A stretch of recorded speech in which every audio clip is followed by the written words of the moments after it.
ರಾಜನಾಗಿ ಬೇಡಿಕೊಡ್ತಿದ್ದೇವೆ. ಈ ದೈವವನ್ನು ನನ್ನ ಮಡಿಲಿಗೆ ಹಾಕಿ ನಿಮಗೆ ಎಂತ ಬೇಕು ಕೇಳಿ ಕೊಡ್ತೇನೆ. ಎಲ್ಲ ಒಳ್ಳೆ ನೀವು ಎಂತ ಬೇಕಾದ್ರೆ ಕೇಳಿ, ಆದ್ರೆ ನಮ್ಮ ದೈವ ಪಂಜಿಲೆಯನ್ನು ಮಾತ್ರ ಕೇಳಬೇಡಿ.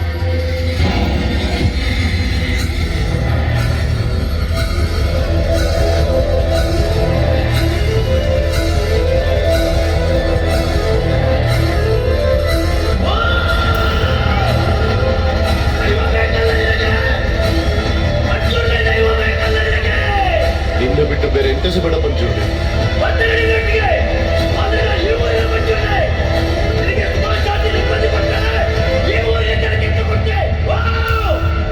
ನೀನೆಂತ ಹೇಳಿದ್ರು ಸಹ ಕೊಡ್ತೇನೆ.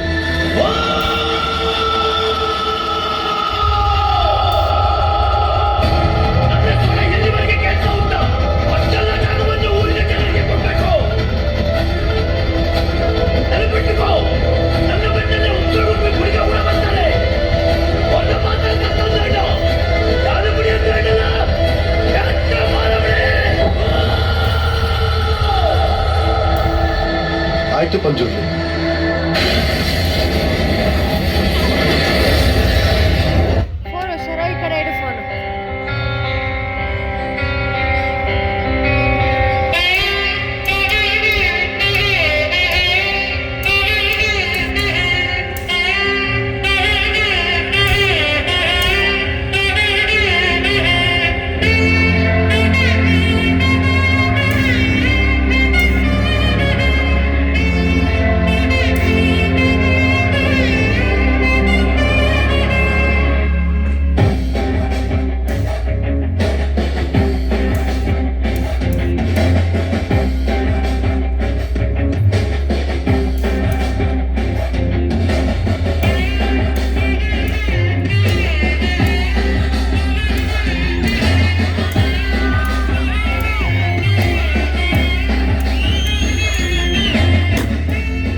ನನ್ನ ರಾಜಸ್ಥಾನದಲ್ಲಿ ನಿಂತು ಕೇಳುವಂತ ವಾಡಿಕೆ ಕೇಳುವಂತ ಪ್ರಶ್ನೆ ಏನಾದ್ರು ಉಳಿದಿದೆಯಾ ಗೊತ್ತಿನಾರೆ?